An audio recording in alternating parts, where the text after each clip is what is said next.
আসসালামু আলাইকুম সবাইকে, আশা করি সবাই ভালো আছো। আজকে আমরা দেখব নবম দশম শ্রেণীর উচ্চতর গণিতের ত্রিকোণমিতি 8.3 অনুশীলনের কিছু অঙ্ক। এখন আমাদের যে নবম শ্রেণীর যে উচ্চতর বইটা দিছে 2026 সালে, এবং বর্তমানে যারা 10 এবং যারা পরীক্ষার্থী তাদের বইয়ের সাথে একটু নাম্বারটা ব্যতিক্রম আছে, কিন্তু যারা 9-এ আছো তাদের বইয়ের সাথে এটা মিলবে যে কত নাম্বারে। আর যারা এবার 10 এবং যারা পরীক্ষার্থী আছে তারা এই অঙ্কগুলো একটু খুব মনোযোগ দিয়ে দেখবা ভাইয়া। এখন যে অঙ্কগুলো করব এটা হচ্ছে কোঅর্ডিনেটের অঙ্ক। এটা হচ্ছে কত নাম্বার? 7 নাম্বার। বর্তমান বইয়ের 7। বর্তমান বইয়ের কত? 2026 সালের উচ্চতর গণিত বইয়ের 7 নাম্বার অঙ্ক। বলছে আলফা এর মান নির্ণয় করো। আর যারা এবার 10 এবং যারা পরীক্ষার্থী তাদের হচ্ছে 11 নাম্বার অঙ্ক।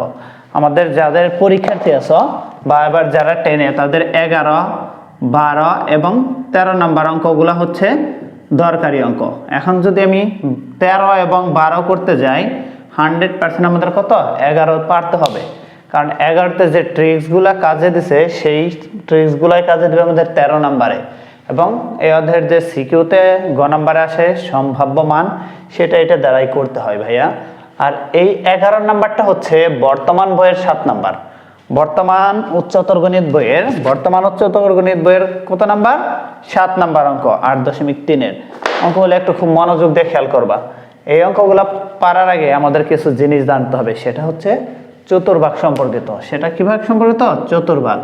এটা হচ্ছে প্রথম চতুর্ভাগ, এটা হচ্ছে দ্বিতীয় চতুর্ভাগ, এটা হচ্ছে তৃতীয় চতুর্ভাগ, এটা হচ্ছে চতুর্থ চতুর্ভাগ। আর ডিগ্রি সবসময় ঘড়ির কাঁটার বিপরীত দিকে ঘুরে। ঘড়ির কাঁটা কোন দিকে? বিপরীত দিকে।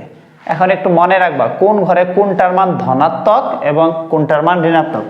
প্রথম ঘর সবগুলোর মানই ধনাত্মক, দ্বিতীয় ঘর হচ্ছে সাইন এবং কোসেক, এটার মান হচ্ছে ধনাত্মক, আর বাকি চারটায় হচ্ছে ঋণাত্মক মান।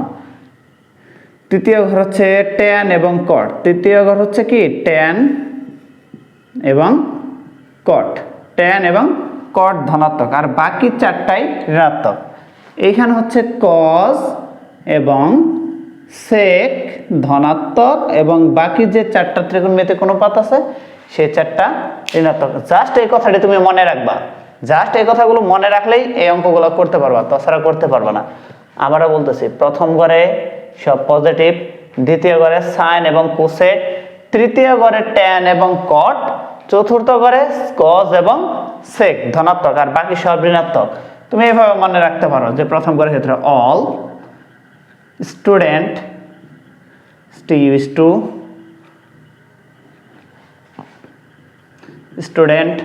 Two chemistry.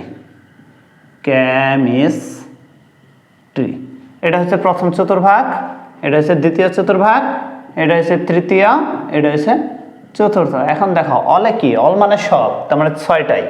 স্টুডেন্ট এটা হচ্ছে এস মানে সাইন, মানে কি? সাইন। সাইন থাকলে সাইনের গুণাত্মক বিপরীত কি?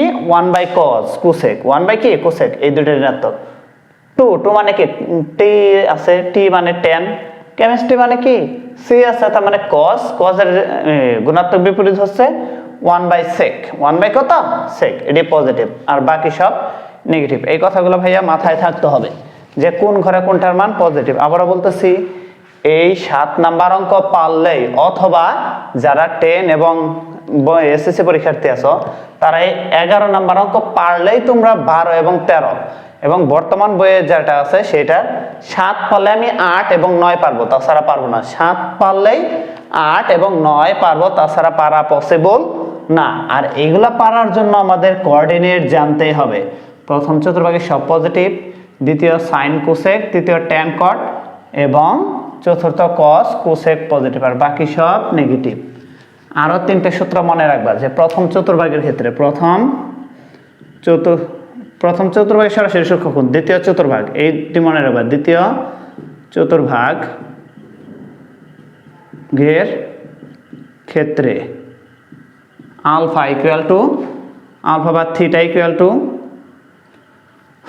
2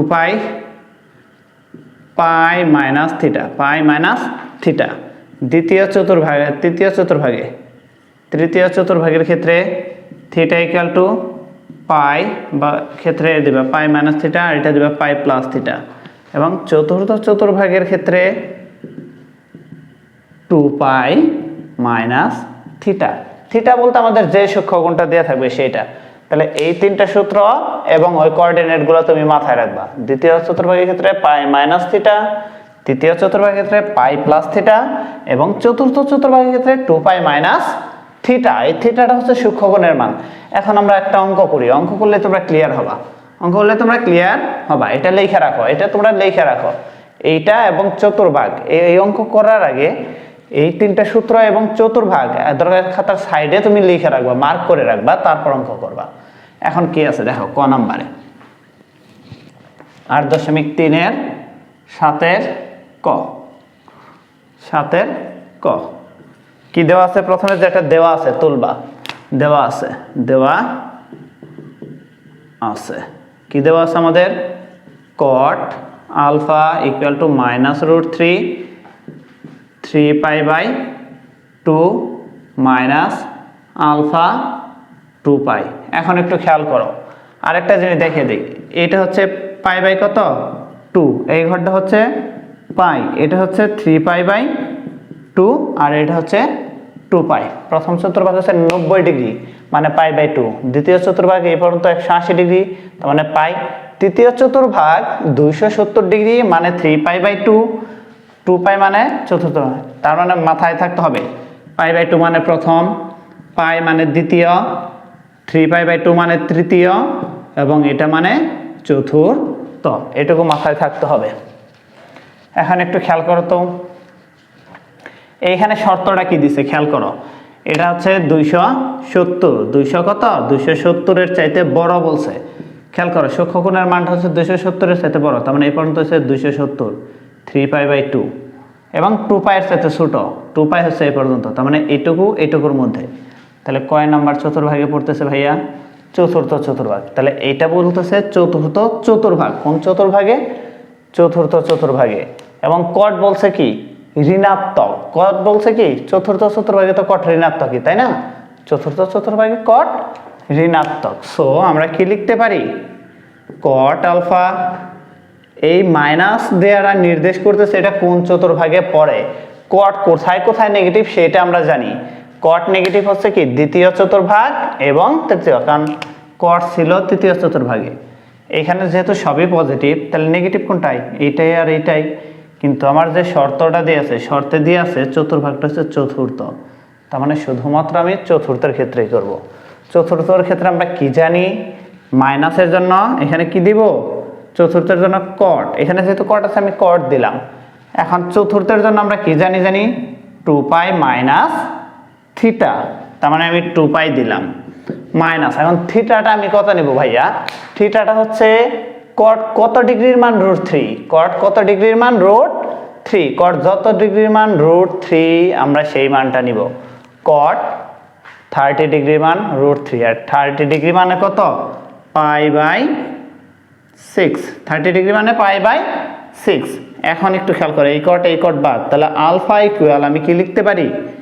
লসাগু 6, 6 দুগুণে 12 পাই মাইনাস পাই ইকুয়াল টু কত? পাই 11 পাই বাই 6। এটাই আমাদের অ্যান্সার। আশা করি সবাই বুঝছো। এটা যদি না বুঝো আর একটা অঙ্ক করি তাহলে ক্লিয়ার হবে। আর একটা অঙ্ক করি, একটু খেয়াল করো। খ নাম্বারটা দেখো কি বলছে। খ নাম্বারে আমাদের কি বলছে? খ নাম্বার যা দেওয়া আছে তুলবা। এটা হচ্ছে খ, দেওয়া আছে। কি দেওয়া আছে আমাদের? cos alpha equal to -1/2। শর্ত দেখবো এখন, পাই বাই 2 মানে 90 ডিগ্রির চাইতে আলফার মান বড় এবং 270 ডিগ্রির চাইতে আলফার মান ছোট। একটু খেয়াল করো, কোঅর্ডিনেট খেয়াল করো। পাই বাই 2, পাই বাই 2 এর চাইতে বড়, পাই বাই 2 তো এখানে শেষ, তার মানে এটার চাইতে বড় এই ঘরে পড়তে পারে, এবং 270-এর চাইতে ছোট, তার মানে 270 যেহেতু এইখানে হবে, তার মানে আমাদের দ্বিতীয় চতুর্ভাগ এবং তৃতীয় চতুর্ভাগ দুইটাই পড়তেছে। এখন খেয়াল করো, এখানে cos কি বলছে? নেগেটিভ বলছে না? cos কি বলছে? নেগেটিভ। এখন এই শর্ত অনুসারে সূক্ষ্ম কোনটা যে ঘরে পড়তেছে, কোন ঘরে পড়তেছে 90 এর চাইতে বড়, 90 এর চাইতে বড়, তার মানে এই ঘর 270 এর চাইতে ছোট। তাহলে এখানে যদি 270 হয়, তার বাম দিকে হচ্ছে 270 এর ছোট, আগে হচ্ছে 270 এর ছোট, মানে 278 যদি হয় সেটাও হচ্ছে এই ঘরে, তার মানে তৃতীয়। তাহলে এই যে এই মানটা আছে কোন কোন ঘরে আছে, দ্বিতীয় ও তৃতীয়। এখন আমি এই দুইটা নিয়ে কাজ করব কিনা নির্ভর করবে কার উপর ভাইয়া, এই যে চিহ্ন বলছে, এই চিহ্নের উপর, যে চিহ্নটা বলছে চিহ্নের উপর। এখানে চিহ্নটা কি বলছে, মাইনাস। এখন দেখবো এই দুইটা ঘরে কি কস মাইনাস, আমরা জানি কস কোথায় প্লাস, চতুর্থ চতুর্ভাগে প্লাস, তার মানে দুইটার ক্ষেত্রেই মাইনাস। তার মানে এই মাইনাসের জন্য কয়টা চতুর্ভাগ নিয়ে কাজ করতে হবে ভাইয়া, দুইটা। কয়টা, দুইটা। তাহলে আমি একবার করব দ্বিতীয়, একবার করব তৃতীয়। তাহলে লিখবো দ্বিতীয় চতুর্ভাগে cos alpha equal to minus half. cos alpha equal to কত, মাইনাস হাফ। এখন আমরা জাস্ট কি মানবো, cos আনবো, যেহেতু আলফা দরকার। তাহলে cos alpha equal to cos, যেহেতু মাইনাস আছে, যেহেতু কি আছে মাইনাসের, আমরা দ্বিতীয় চতুর্ভাগ বুঝাইতেছি। তাহলে দ্বিতীয় চতুর্ভাগ মানে কি জানি ছিল, পাই মাইনাস থিটা। এখন মাইনাস থিটা বলতে কত বোঝায় দেখো তো, এখানে হাফ আছে না, cos কত ডিগ্রির মান হাফ, cos কত ডিগ্রির মান হাফ, 60 ডিগ্রি। cos কত ডিগ্রির মান, এই মানটা আমরা টেবিল থেকে মুখস্থ জানি, এই হাফের মানটা আমি মুখস্থ জানি যে cos 60 ডিগ্রি মানে হাফ। আর 60 বলতে বোঝায় পাই বাই 3, পাই বাই কত 3। এখন জাস্ট লসাগু বা আলফা ইকুয়াল cos cos বাদ লসাগু কত 3, লসাগু 3, আর উপরে থাকতেছে কত 3 অক্ষে 3, সাথে পাই মাইনাস পাই ইকুয়াল টু কত, এখানে পাইতেছি 2 পাই বাই 3, 2 পাই বাই 3। এই একটা মান পাইলাম, এই একটা মান পাইলাম। এখন আর একটা কোন চতুর্ভাগ করতে পারি আমরা, এটা পাইলাম দ্বিতীয়। তৃতীয় চতুর্ভাগও কিন্তু ছিল, খেয়াল করো কোন চতুর্ভাগও ছিল, তৃতীয়। আবার তৃতীয় চতুর্ভাগে cos ঋণাত্মক, cos alpha equal to minus half, বা সেম নিয়ম cos আলফা ইকুয়াল টু আমরা কি জানি, cos এইটার জন্য মাইনাসের জন্য cos, এইটার জন্য cos, আর তৃতীয় চতুর্ভাগের জন্য পাই প্লাস থিটা। থিটা বলতে হাফের জন্য যত, থিটা বলতে কার জন্য, হাফের জন্য যত। হাফের জন্য কত জানি আমি cos এর মান, পাই বাই 3, পাই বাই 3। তাহলে এই যে পাই, এই যে 3, জাস্ট cos cos বাদ। অতএব আলফা ইকুয়াল টু কত হবে, আলফা ইকুয়াল লসাগু হচ্ছে 3, 3 অক্ষে 3, পাই প্লাস পাই, তার মানে 4 পাই বাই 3, 4 পাই বাই 3। তাহলে একটা মান পাইলাম আমি এইটা, আর একটা মান পাইলাম এইটা। অতএব নির্ণেয় মান আলফা সমান কত, আলফা সমান 2 পাই বাই 3 আর একটা 4 পাই বাই 3। অ্যান্সার শেষ।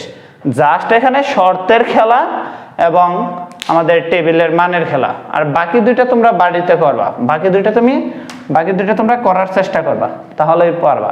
যদি এই অঙ্ক দুইটা তোমরা বুঝে থাকো ভাইয়া, ওই দুইটা তুরি দিবাঙ্ক শেষ, ওই বাকি দুইটা তোমরা করে রেখো। আর এরকম ভিডিও পাওয়ার জন্য ইউটিউব চ্যানেলের সাথেই থাকো। যদি ভালো লেগে থাকে ভিডিওটা শেয়ার করো এবং বন্ধুদের সাথে আলোচনা করো, বুঝো। আর যদি কোনো প্রশ্ন থাকে অবশ্যই কমেন্টে তোমরা সেটা বলবা। আল্লাহ হাফেজ।